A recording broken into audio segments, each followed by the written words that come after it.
Sayyidina wa syafi'ina wa habibina wa qurrataina Muhammad wa ikhwanihi minal anbiya'i wal mursalin wa sahabatihi wa jamil ulama wal muhaddisin, khususan ila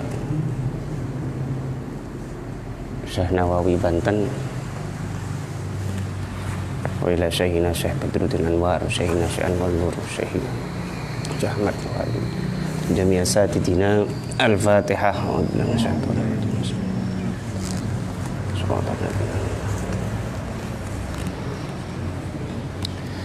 Kita juga kirim Fatihah ya untuk semua korban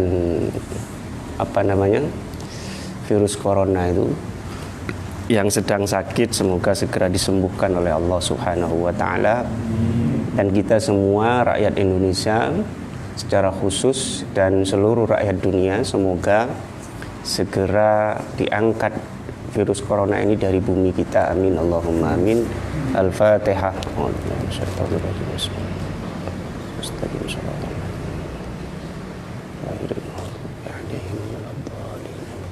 Sambun bun. Ini loh. Ini pesanan dari ISNU, dai intelektual Nusantara, Dinun. Bismillahirrahmanirrahim. Ini pertemuan keempat ya. Mungkin dengan saya sampai Ramadan tinggal 3 pertemuan atau 2 pertemuan. Wahada, kita ngaji kitab dulu, lalu setelah itu saya jelaskan sesuai tema yang saya sebar tadi. Wahada utawi ikilah al-jawab. Kalau di kitab yang PDF itu halaman 3 ya, 3 dan 4 nanti, 4 paragraf pertama. Kalau yang di kitab terbitan DKI ini halaman 9. Wahada utawi ikilah al-jawab itu yang kemarin iku kama koyok hadis rawa kang riwayataken hu ing ma sapa muslimun imam Muslim an sayyidina saking Gusti kita Umar, nyatani Umar bin Khattab, min hadis Jibril, saking hadis Jibril. Ada hadis yang namanya hadis Jibril. Ini Imam Muslim meriwayatkan dari Sayyidina Umar. Ini ada 6 perawi yang dibuang karena Imam Muslim dengan Sayyidina Umar itu kan jauh gitu loh. Cuma disingkat oleh Syekh Nawawi, dipotong yang 6 itu, 6 perawi itu tadi. Wa in akhadtu, senajan ngalap ingsun ing ma, wa in akhadtu senajan ngalap ingsun ing ma, ngalap min riwayatil Bukhari, saking riwayat Imam Bukhari. Jadi hadis Jibril itu ada di Sahih Muslim, ada di Sahih Bukhari, juga disebutkan di kitab hadis Arba'in yang ditulis oleh Syekh Al-Imam An-Nawawi ya. Bukan Syekh Nawawi yang Banten itu. An Abi Hurairah, saking Abi Hurairah, min hadis Jibril, saking hadis Jibril aidon halimane. Fatakulu mongko ngucap apa riwayatul Bukhari. Jadi redaksi yang persis ini, persis lafaz setelah ini adalah di Sahih Bukhari. Kalau tidak salah di hadis nomor 50 ya. Karena saya bukan ahli hadis, tapi ya rodok paham lah timbang sampean ke beberapa hadis. Mungkin hafalan hadis ya lebih banyak saya lah. Ini kalau tidak salah di hadis nomor 50. Apa isi hadis yang diriwayatkan Imam Bukhari? Amantu billahi wa malaikatihi wa biliqaihi wa rusulihi wa bil ba'si. Amantu iman ingsun, saya mengakui, meyakini, billahi kelawan Allah, wa malaikatihi lan malaikate Allah, wa biliqaihi lan kelawan tetemu ing Allah, kelawan tetemu Allah, wa rusulihi lan kelawan piro-piro utusane Allah, wa bil ba'si lan kelawan ditangeaken saking kubur. Wal makna utawi maknane iku saddaqtu biwujudillahi ila akhirih. Saddaqtu beneraken ingsun biwujudillahi kelawan wujude Allah, wa bisifatihi lan kelawan piro-piro sifate Allah, al-wajibati kang wajib lahu kadue Allah, al-wajibati kang wajib lahu bagi kadue Allah. Maksudnya iman kepada Allah adalah percaya bahwa Allah itu wujud atau maujud, karena wujud dan maujud hampir disamakan oleh ulama tauhid. Kemudian percaya terhadap sifat-sifat Allah yang dalam akidah kita itu ada istilah aqaid khamsin, ada akidah yang jumlahnya 50, 20 sifat wajib bagi Allah, 20 sifat mustahil, 1 sifat jaiz, 4 sifat wajib bagi Rasul, 4 sifat mustahil, dan 1 sifat jaiz bagi Rasul, ya. Wa biwujudil malaikati lan kelawan anane wujudib utawa wujudib malaikat. Kita juga percaya bahwa malaikat itu ada. Wa annahum lan sak temene malaika, wa annahum lan sak temene malaika iku ibadun pira-pira kawula mukramuna kang dimulyakaken kabeh. Kita juga percaya bahwa malaikat itu adalah hamba-hamba Allah yang mulia. Wa bi ru'yatihi lan kelawan ningali Allah Ta'ala fil akhirati ing dalam akhirat, lil mukmini kadue wong mukmin. Ini nanti yang akan kita bahas, ya. Masalah Allah itu apakah bisa dilihat? Nanti kontroversi ulama terkait itu, tergantung waktunya nanti ya, karena waktunya kan 30 menit. Enggak cukup ya Rebu depan ini ya. Wa bi anna rusulahu lan kelawan sak temene pira-pira utusane Allah iku shadiquna kang temen kabeh atau kang jujur kabeh. Fima ing dalem barang ukhbira kang dikabaraken apa ma. Fima ing dalem barang ukhbira kang dikabaraken apa ma. Wa annahu lan sak temene ma ukhbira, wa annahu lan sak temene ma ukhbira iku anillahi ta'ala saking Allah Ta'ala. Kita juga yakin bahwa Rasul itu bukan pembohong, bahwa Rasul itu bukan tukang korupsi ayat atau wahyu. Dan semua yang diucapkan Rasul itu adalah dari Allah. Wa ma yantiqu anil hawa in huwa illa wahyun yuha. Rasul itu kalau berbicara ucapannya bukan karena nafsunya, bukan karena dari dirinya, tetapi itu adalah dari Allah Subhanahu wa ta'ala. Wabil ba'silan kelawan ditangeaken minal kuburi saking piro-piro kuburan. Kita juga percaya bahwa nanti kita akan dibangkitkan dari kubur, bahwa hidup ini bukan ini saja. Kita akan pindah ke alam lain. Nanti ke alam kubur, baru kemudian ke alam apa? Alam mahsyar ya, dan seterusnya ke akhirat. Sudah. Ada beberapa poin yang ingin saya jelaskan dengan papan tulis ya.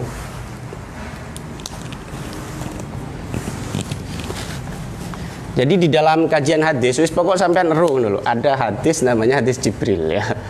Santri gak boleh gak tahu, pokok ono hadis jenenge hadis Jibril. Mengapa dinamakan hadis Jibril? Karena di riwayat Muslim atau di riwayat Bukhari, ini pelakunya, pemerannya adalah malaikat Jibril dan Nabi Muhammad. Jadi malaikat Jibril itu datang dengan syadidu bayadis siyab. Dia bajunya kinclong, cara saiki necis ya. Bajunya necis, syadidu sawadis sya'ri. Kemudian rambutnya hitam pekat. Jadi kelihatan kayak fresh gitu loh. La yura alaihi asarus safar. Tidak nampak bahwa orang ini tadi itu habis melakukan perjalanan. Karena kalau orang dulu di zaman Nabi, orang itu kan sak gelibet di Madinah itu loh. Sehingga satu sama lain mesti kenal. Arek kayak anak pondok inilah 6.000 pun itu kan mungkin oh ini wajahnya pernah lihat kan gitu tuh ya. Tetapi anehnya la ya'rifu minna ahad. La ya'rifuhu minna ahad. Tidak ada yang kenal. Yo gak ono sing kenal. Berarti potensinya kan kemungkinannya itu orang jauh. tapi anehnya tidak tampak bahwa orang itu habis melakukan perjalanan. Kalau sekarang kan gampang, saya ke Jakarta atau kemana, ke hotel dulu, habis itu mandi kan ketok necis gitu kan, lalu ke tempat seminar dan seterusnya. Zaman dulu tidak mungkin. Kalau orang jauh, orang Syam, orang Yaman atau orang Mekah misalkan datang ke Madinah, itu mesti gulu-gulu. Apa itu gulu-gulu itu? Hah? Ya wis, pokoknya rembes lah ya. Yang pernah viral rembes itu kan. Wis, pokoknya ya seperti itulah. Tidak nampak necis, tidak nampak fresh. Ini nampak fresh. Sehingga sangat aneh. Yang lebih aneh lagi, fa'asnada rukbataihi ila rukbataihi. Itu duduknya dengkul atau lutut Nabi didempetkan dengan lututnya orang ini tadi, pemuda ini didempetkan dengan dengkulnya Nabi, lutut Nabi. Ini kurang ajar betul kan gitu kan kira-kira. Lalu setelah itu nanya, akhbirni anil Islam, ya. Kabarkan kepadaku tentang Islam. Ini kita permudah dengan bagan begini ya. Ad-din.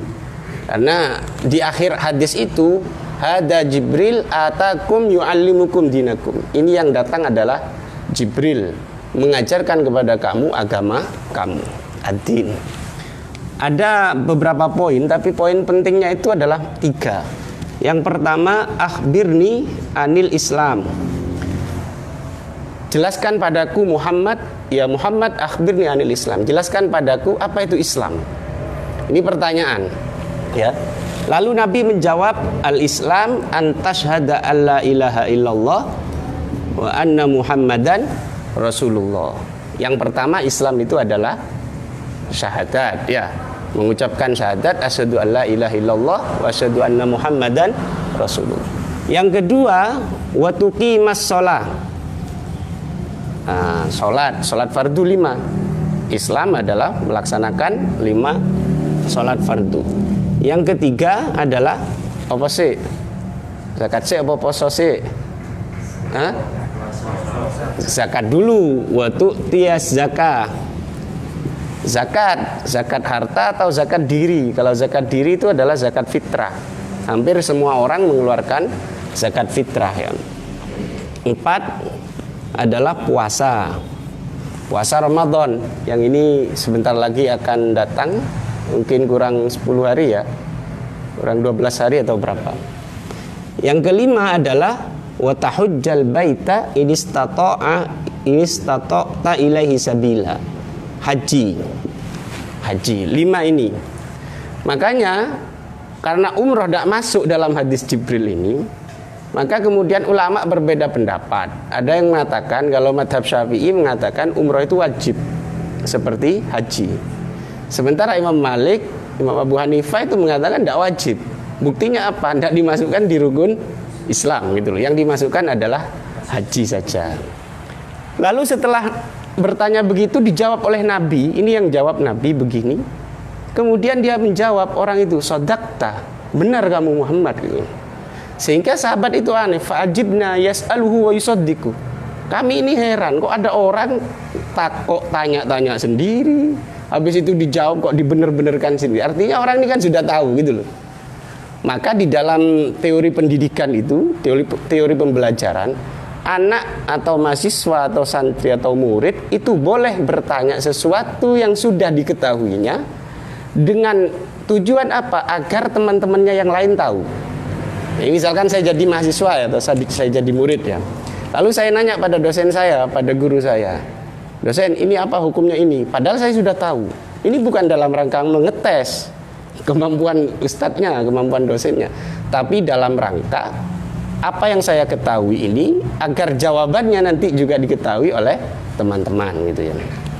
Ini yang kemudian kita sebut dengan arkanul Islam. Kemudian akhbirni anil iman. Jelaskan padaku tentang iman.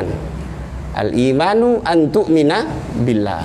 Yang pertama adalah iman kepada Allah. 2 malaikat. 3 kitab sih apa rusul sih? Kutub dulu. Yang keempat rusul. Yang kelima al-yaumul akhir. Yang keenam, al-qadar. Al-qadar khairihi wa syarrihi. Iman itu iman kepada Allah, iman kepada malaikat, iman kepada kitab, rasul, dan seterusnya. Karena urutannya begini, akhirnya ulama berbeda pendapat. Siapa makhluk yang paling mulia? Ada yang mengatakan malaikat, buktinya disebutkan dulu, gitu kan? Disebutkan dulu, setelah Allah baru disebutkan malaikat. Tapi ulama-ulama kita membantah, ya tidak mesti didahulukan penyebutan itu karena lebih mulia. Kenapa kok didahulukan dulu? Karena memang kronologi wahyu itu turun dari Allah dulu, langsung ke Nabi apa ke malaikat dulu? Malaikat dulu. Malaikat bawa kitab itu tadi ya. Lalu disampaikan kepada Rasul. Sehingga ulama mujma' alaih, sepakat semua bahwa Nabi Muhammad itu lebih utama daripada semua malaikat ya. Ini yang kemudian kita namakan arkanul iman. Iman, oh, Islam mana?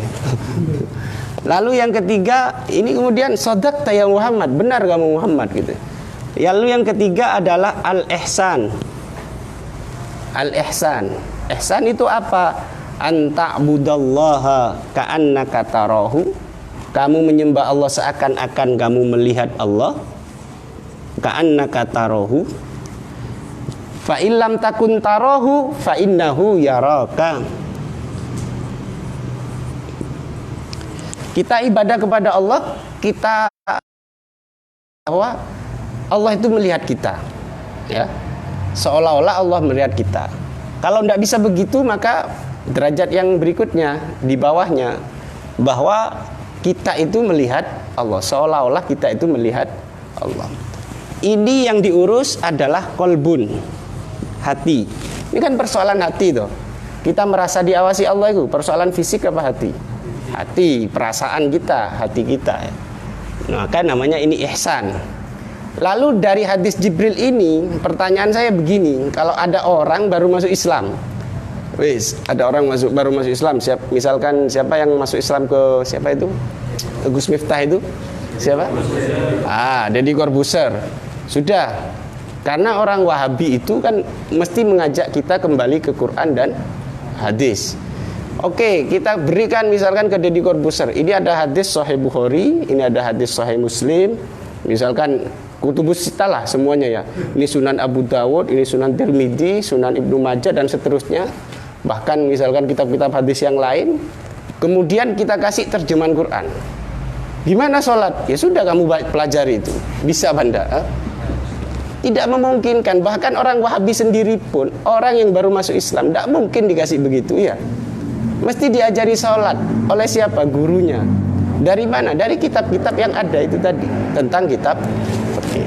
Maka kemudian untuk memudahkan umat Islam setelah masa sahabat, masa ulama, untuk memudahkan bagaimana memahami sholat, memahami zakat, memahami puasa, ulama kemudian memeras Quran dan hadis ya. Karena ini semuanya kan bersumber dari Quran dan hadis. Diperaslah ini dengan proses ijtihad, karena ijtihad itu kan memeras otak, memeras pikiran ya. Diperaslah kemudian menjadi pendapat madhab Syafi'i, pendapat madhab Maliki, Hanafi dan Hambali terkait sholat. Sehingga dari sini kemudian kalau kita ingin memahami ini sebenarnya gampang, tidak perlu merujuk ke Quran dan hadis. Cukup kita merujuk ke kitab-kitab fikih. Ya. Jadi turunan dari ini atau rumusan dari ini kemudian menjadi disiplin ilmu namanya ilmu fikih. Dibantu dengan usul fikih, dibantu dengan qawaid fikih. Sehingga kalau ada orang mengatakan, ngapain belajar fikih? Itu kan tidak ada zaman Nabi. Ya tidak ada dulu ya. Mana ada? Ya tidak ada. Bahkan Muhammad bin Abdul Wahab yang menjadi pelopornya ulama Wahabi itu, makanya dinamakan Wahabi. Itu tidak mau pada ilmu tasawuf, tidak mau pada ilmu fikih, mintanya kembali ke Quran hadis, tapi dia sendiri punya kitab namanya Kitabut Tauhid. Lah aku ya iso takut. Di mana ada kitab tauhid di zaman Nabi? Tidak ada itu. Kamu juga melakukan bid'ah kan gitu. Lah untuk memudahkan memahami ini, biar kita tidak repot-repot, lalu ulama kemudian menyusunlah kitab disiplin ilmu namanya kitab tauhid atau ilmul kalam atau ilmul akidah. Jadi ini tidak sembarang ada, ini diperas dari Quran dan hadis, lalu jadilah disiplin ilmu namanya ilmu akidah, ilmu tauhid dan seterusnya. Yang di sini untuk memudahkan kita memahami proses kayak gini tadi, merasa Allah itu melihat kita atau kita merasa melihat Allah, maka disusunlah ilmu akhlak atau ilmu tasawuf. Ya. Ini kan dibantah betul ini. Anak disuara. Karena pakai jaket ini loh, sumuk jadinya. Atau itu minta tolong dinyalakan itu.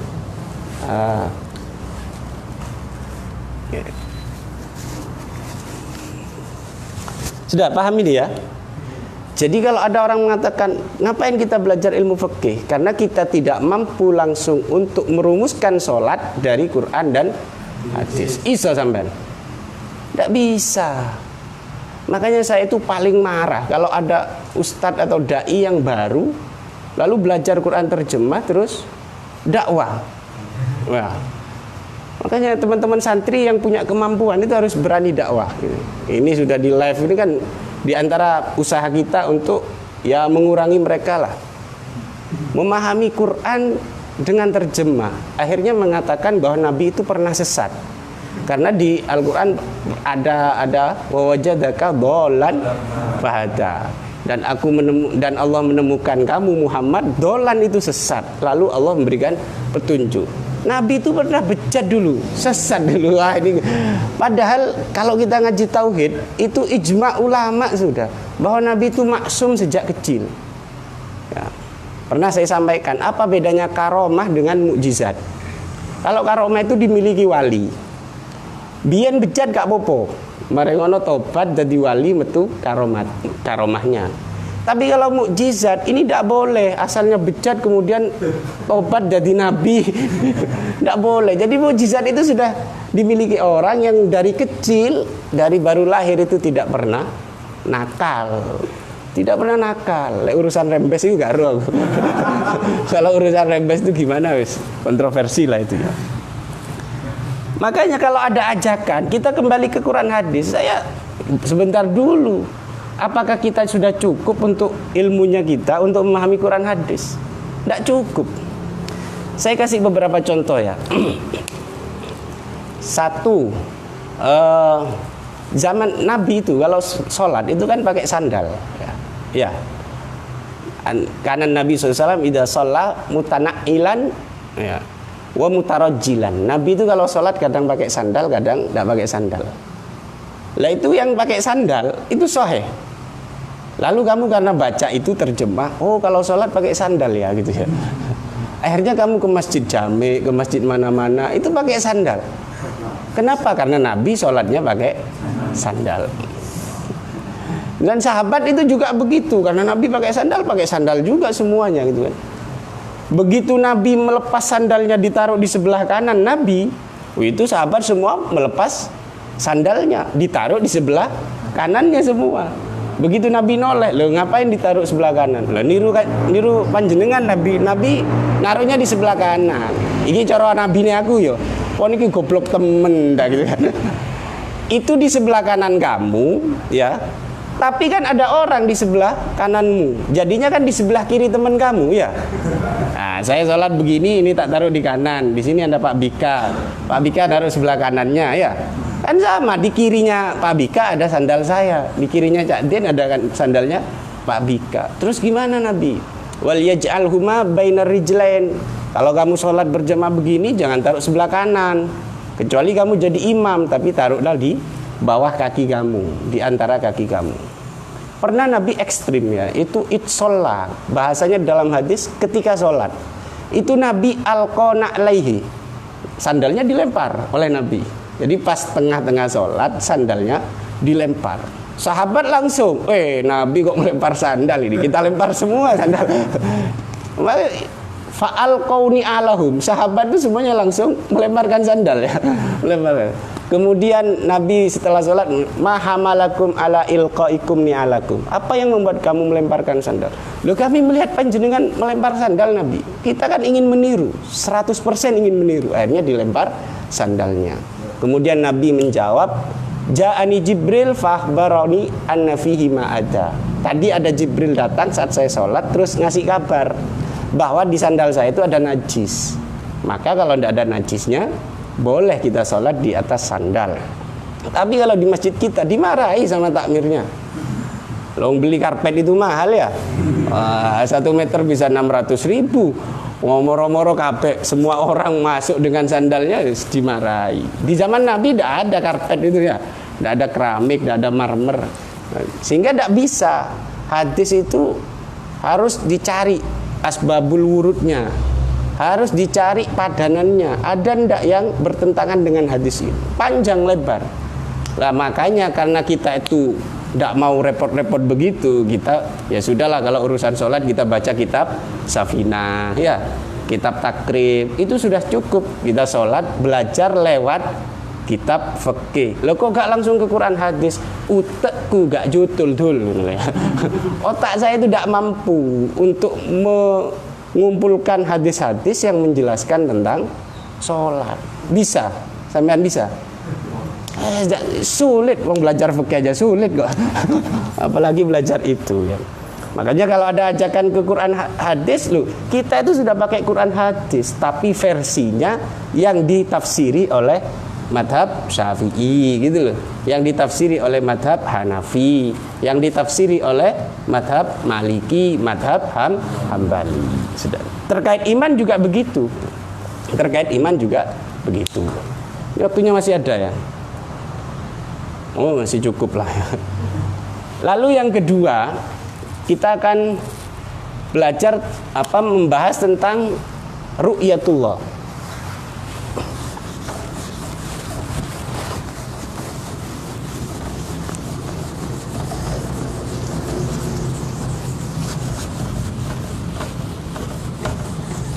Sudah paham ya? Kalau ada orang ngajak ke Quran hadis, ya tidak apa-apa, kita harus ke Quran hadis. Tapi kita tidak cukup untuk memahami Quran hadis secara langsung gitu.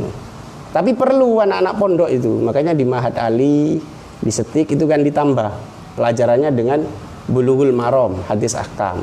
Kalau di Ma'had Ali ditambah dengan tafsir ayatul ahkam itu ya. Apa? Ya karena selama ini kan pesantren cenderung ke fikih oriented. Sehingga kalau ditanya tentang hadis itu kelabakan kita itu. Ditanya tentang tafsir kita kelabakan.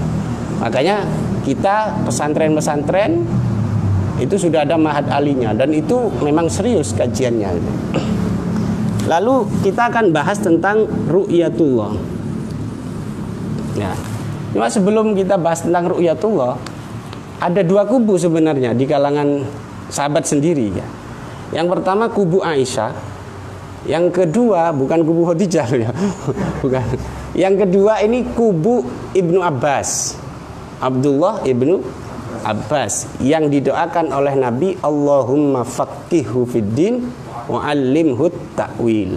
Ya Allah, berikan pemahaman kepada anak ini, orang ini tentang agama, kemudian berikan pemahaman tentang takwil atau tafsir. Makanya orangnya menjadi alim. Ulama-ulama sampai jadi kiai, jadi ustadz, kalau mendoakan anak itu begitu, Allahumma faqihhu fiddin wa 'allimhu ta'wil. Lah, Aisyah ini didukung oleh Abu Hurairah dan Ibnu Mas'ud. Aisyah ini paling menolak bahwa Nabi itu pernah melihat di dunia ya. Nanti saya jelaskan pakai bagan. Cuma saya mau menjelaskan ini dulu. Siapa yang paling utama antara Aisyah dengan Khadijah? Karena ini lagi viral kan ini. Lagi viral lagunya Aisyah dan lagunya Khadijah. Itu menyusul saja. Tapi tetap yang viral itu yang pertama ya. Yang viral itu yang pertama. Air mineral itu pokoknya ada air mineral itu langsung dinamakan aqua. Sanyo, pokoknya ada alat seperti itu ya semuanya dianggap sanyo ya. Orang desa-desa itu manggilnya Honda semua. Ya walaupun Yamaha, walaupun apa tetap manggilnya Unda. Tetap yang pertama itu yang tidak bisa, walaupun disusul dengan lagu Khadijah dan seterusnya. Syekhul Islam Zakaria Al-Ansari di dalam kitabnya Syarhul Bahjah itu menjelaskan, sepakat ulama bahwa di antara istri Nabi, ya, di antara istri Nabi yang paling utama itu adalah Khadijah dan Aisyah. Itu sudah sepakat semua. Jadi dua orang ini yang disepakati, ini paling utama di antara yang lain, di antara Sauda, di antara Zainab, di antara Juwairiyah, di antara Ummu Salamah, Hindun itu. Semuanya mengatakan Aisyah, Khadijah dan Aisyah. Wa fi afdhalihima khilaf. Tapi ketika membahas siapa yang lebih utama antara Aisyah dan Khadijah, itu ada khilaf ulama. Berbeda pendapat ulama.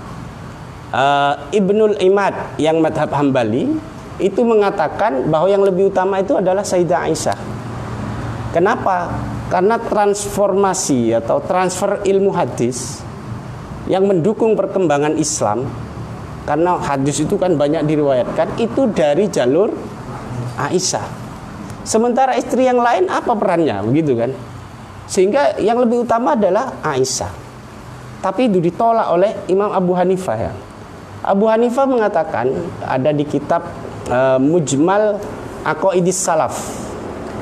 Mujmal Aqaidis Salaf dikatakan, Imam Abu Hanifah mengatakan setelah Khadijah itu yang lebih utama adalah Aisyah.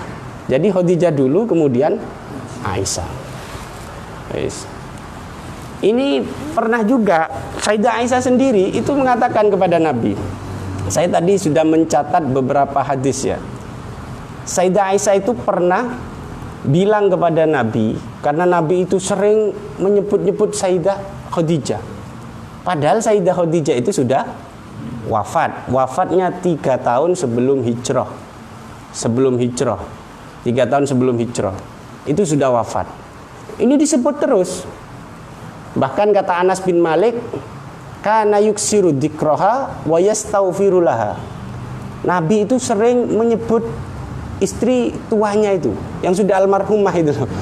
Itu disebut-sebut, sehingga istrinya yang lain kan cemburu, ya. Wah, ini cemburu. Aisyah cemburu. Apalagi Aisyah itu kan paling muda, paling muda, perawan, cerdas dan seterusnya lah, ya. Kalau cantik ya hampir sama cantiknya lah. Kemudian sering beristighfar. Jadi Nabi memintakan ampun untuk Khadijah. Ini yang ditiru oleh orang NU itu, ulama NU.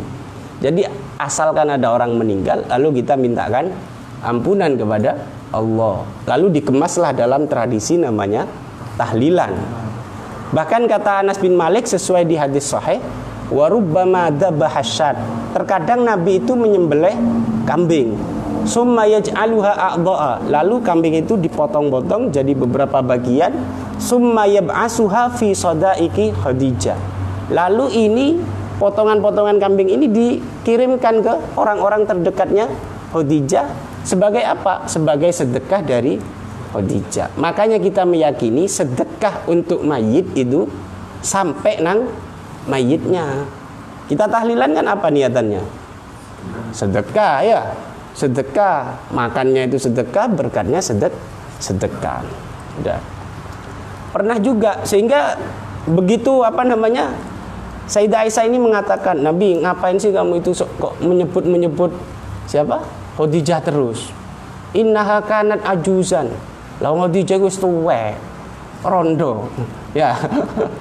Kok disebut? Allah sudah memberikan ganti yang lebih baik kepada engkau. Siapa? Aku. Nah, ini Sayyidah Aisyah bilang begini ke Kanjeng Nabi. Nabi itu marah. Kalau di hadis itu sampai Nabi itu kepalanya bergerak-gerak begini karena saking marahnya. Kemudian Nabi mengatakan, demi Allah tidak ada yang bisa menggantikan Khadijah. Saat orang semuanya tidak percaya sama saya, siapa yang percaya duluan? Khadijah. Saat orang semuanya tidak mau memberikan hartanya untuk berjuang menyebarkan Islam, siapa yang loyal pada saya? Khadijah. Dari sekian istri saya, siapa yang bisa memberikan keturunan? Khadijah. Makanya Khadijah itu istimewa betul di hati Nabi Muhammad sallallahu alaihi wasallam. Pernah juga, ya mungkin saya tidak tahu kondisi psikologinya gimana ya. Pernah juga Sayyidah Aisyah itu debat sama Sayyidah Fatimah. Ya. Sayyidah Fatimah ini ada di kitab, hanya ada di 2 kitab. Saya sudah cek itu. Padahal ini riwayat hadis, harusnya ini hadis ya. Ada di kitab Nurud Dolam. Nurud Dolam itu tulisannya Syekh Nawawi ya, yang mensyarahi Aqidatul Awam. Dan belakangan dikutip oleh Syekh Mutawalli Sya'rawi dalam tafsirnya. Itu ada di juz 14 halaman 40. Hafal saya halaman ini. Karena sudah saya pelajari gitu. Makanya kalau ada orang kok menyebutkan ini hadis nomor sekian, halaman sekian, pojok atas dan seterusnya, itu kan gampang. Saya sampean juga bisa, asalkan sinau dulu lalu kita tampil gitu kan bisa saja gitu ya. Nggak usah gawok lah ya. Kayak begitu-gitu kan ada kan kubu sebelah model begitu. Kalau NU kan enggak, pokoknya hadisnya begini sahih gitu. Percaya sama saya gitu. Itu ada di kitab 2 ini, Nurud Dolam sama tafsirnya Syekh Mutawalli Sya'rawi. Tentu Syekh Mutawalli Sya'rawi datang belakangan, mestinya ini merujuk kepada kitab Nurud Dolam ini tadi, punya Syekh Nawawi. Cuma saya kebingungan mencari rujukannya Syekh Nawawi ini dari mana gitu. Jadi itu ada cerita begini. Sayyidah Aisyah bilang ke Sayyidah Fatimah, gitu.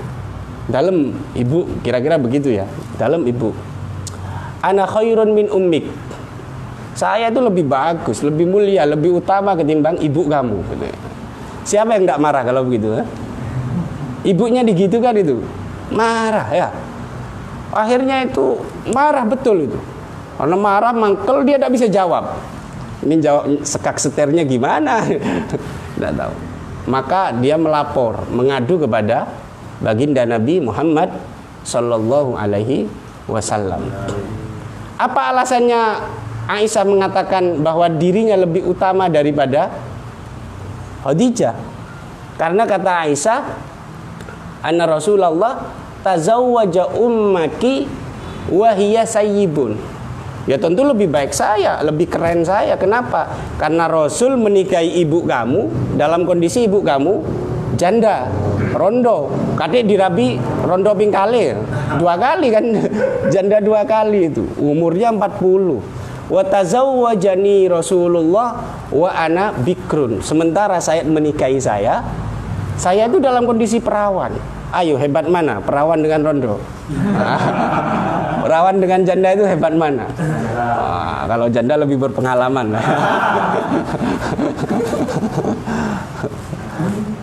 Lalu itu marah betul itu Sayyidah Fatimah. Wah, ini saya dibully sama Sayyidah Aisyah ini kan gitu. Akhirnya lapor ke Rasul sallallahu alaihi wasallam. Terus Rasul bilang begini, sudah tidak usah marah. Kulilah, katakan pada Aisyah, sodakti, kamu benar bahwa memang Rasul menikahi kamu dalam kondisi kamu itu masih perawan. Kemudian Rasul menikahi ibu kamu dalam kondisi ibu kamu itu sudah janda. Walakinna Rasulullah hina tazawwaja ummaki wa huwa bikrun wahina tazawwajaki wa huwa sayyibun. Jawab tapi kamu jangan diam. Tak kasih teori atau jawaban yang bisa skak seter ya, skakmet pada Aisyah. Apa itu? Jawab begini. Rasul saat menikahi ibumu, saat itu Rasul masih virgin, masih joko perjaka. Sementara saat menikahi kamu yang perawan, Rasul itu sudah duda. Ayo, keren mana? Fabakaratu Rasulillah khairun min bakaratik. Virginitas dari Rasul itu, keperjakaan Rasul lebih keren ketimbang keperawanan kamu. Setelah itu kalau di tafsirnya Syekh Mutawalli Sya'rawi, setelah itu Aisyah kalau ketemu Fatimah itu tidak pernah bahas itu lagi. Karena sudah kapok dengan jawaban yang tadi itu. Tapi menurut kita, menurut saya loh ya, kita tidak boleh membandingkan itu, entah Khadijah atau Aisyah atau dengan yang lain. Tidak boleh. Kita itu siapa gitu. Kalau Rasul tidak apa-apa. Marah ketika Sayyidah Khadijah dibegitukan. Sayyidah Fatimah marah, tidak apa-apa. Loh, beliau memang Nabi dan putrinya, tidak apa-apa lah gitu. Tapi kalau kita sebagai umatnya, kita tetap menganggap beliau-beliau itu ummahatul mukminin, ibu dari kita semua. Sehingga kalau ada yang nanya siapa yang lebih utama, kabeh mulya, Yesus ngono lho. Semua utama. Cuma yang viral itu lagunya Aisyah. Kalau viral saja. Tapi kalau menurut saya begini, kalau dilihat dari sisi perjuangan, maka harusnya yang lebih mulia itu adalah Sayyidah Khadijah. Karena Sayyidah Khadijah lah yang menopang semua perjuangan Nabi. Kecerdasan Sayyidah Khadijah juga ada. Makanya Sayyidah Khadijah itu sudah tahu ilmu-ilmu yang ada di kitab-kitab dahulu, sehingga tahu tanda-tanda kenabian. Makanya Nabi itu diuber, jadi buronan dari Sayyidah Khadijah. Karena Sayyidah Khadijah itu melihat tanda-tanda kenabian ada di sosok yang namanya Muhammad itu. Kalau dari sisi perjuangan, tidak ada yang mengalahkan perjuangan Sayyidah Khadijah di dalam bagaimana fight ya, berperan betul di dalam perjuangan Nabi. Bagaimana ketika Nabi itu galau ya, tahu galau kan ya. Nah, galaunya Nabi itu melebihi kita ya, melebihi kita semua, melebihi galaunya dewa lah ya. Galau tingkat dewa, tingkat Nabi itu galau betul. Ketika galau itu yang mengayomi adalah Sayyidah Khadijah, dan Sayyidah Khadijah usianya memang lebih dewasa ya. Nah, tapi kalau dilihat dari sisi perkembangan Islam, terutama keilmuan, maka yang lebih utama adalah Aisyah. Karena dari Sayyidah Aisyah lah kita kemudian tahu banyak hadis, bahkan yang sifatnya intim. Ya, sifatnya intim. Ini gimana lagunya ini kok mengumbar keintiman Nabi? Nanti orang syahwat. Oh, syahwat apa nih? Tidak mungkin lah syahwat. Menceritakan sosok Sayyidah Aisyah kemudian kita syahwat. Kamu syahwat enggak? Gimana lagunya itu? Mengecup bibirmu itulah. Gimana? Ya tidak mungkin lah kita itu ikut tergugah birahinya karena begitu. Tidak mungkin. Menurut saya tidak apa-apa lah dilakukan begitu kan, orang-orang biar kenal ketimbang kenal yang lain. Mending kenal Sayyidah Aisyah. Jadi dari sisi keilmuan, maka Sayyidah Aisyah itu yang lebih utama. Sayyidah Aisyah ini mungkin tentang melihat Allah pertemuan berikutnya. Jadi di kalangan sahabat itu, yang pertama paling banyak meriwayatkan hadis adalah Abu Hurairah. Ya, Abu Hurairah itu sekitar 5.394. Abu Hurairah. Lalu di bawahnya itu Umar Ibnul Khattab. Ini 2600 berapa? 30. 2630 hadis. Lalu setelah itu Anas bin Malik. Ini yang menjadi khaddamnya Rasul, menjadi pelayannya Rasul selama 10 tahun atau 9 tahun. Itu meriwayatkan hadis 2286. Nah, di bawah ini adalah Sayyidah Aisyah. Itu meriwayatkan hadis 2220 kalau tidak salah. 2210 ya. Banyak hadis ini. Hadisnya banyak sekali. Lalu istri Nabi yang berikutnya itu adalah Ummu Salamah. Itu sampean kalau baca hadis di Bulughul Maram itu banyak sekali yang dari Sayyidah Ummu Salamah yang namanya Hindun itu. Itu 378 hadis yang diriwayatkan. Lalu di bawahnya ini yang nomor 3 itu Maimunah. Maimunah ini 76 hadis. Lalu setelah itu Hafsah 60 hadis. Lalu setelah itu Sofiyah itu 10 hadis. Lalu Juwairiyah, sini ya, Juwairiyah itu 6 hadis. Lalu di bawah itu Saudah. Juwairiyah itu 7 hadis. Saudah itu 5 hadis. Lalu yang ke-8 Khadijah. Khadijah itu 1 hadis. Mereka hanya 1 hadis. Maka dilihat dari sisi keilmuan tentu yang lebih utama adalah Aisyah. Tapi dilihat dari sisi perjuangannya membela Nabi, mengeluarkan hartanya, mengayomi Nabi, di saat yang lain tidak mau sama Nabi, beliau mau, makanya dikatakan yang pertama masuk Islam adalah Sayyidah Khadijah. Itu adalah Sayyidah Khadijah. Dilihat dari sisi perjuangannya. Kalau dilihat dari sisi keilmuan, tentu yang lebih banyak meriwayatkan adalah Sayyidah Aisyah itu. Untuk ru'yatullah kita akan teruskan hari Rabu ya insyaallah. Karena ini agak panjang lebar, banyak sekali pendapat ulama terkait apakah Allah itu bisa dilihat. Cuma kalau di sini yang dikutip Syekh Nawawi bahwa di akhirat itu kita bisa melihat Allah asalkan kita itu mukmin. Karena orang yang tidak mukmin itu dihijab. Kalla innahum yauma'id kalla innahum yaumaidin lamahjubun, kalau tidak salah begitu. Bahwa orang-orang yang non muslim itu nanti akan mahjub, tidak akan bisa melihat Allah di akhirat. Ijma ulama mengatakan bahwa kita orang mukmin akan bisa melihat Allah di akhirat. Jangan ditanya gimana caranya melihat, itu nantilah kita jawab di episode berikutnya. Itu saja. Subhanakallahumma bihamdik asyhadu an la ilaha illa anta astaghfiruka wa atubu ilaik. Assalamualaikum warahmatullahi wabarakatuh.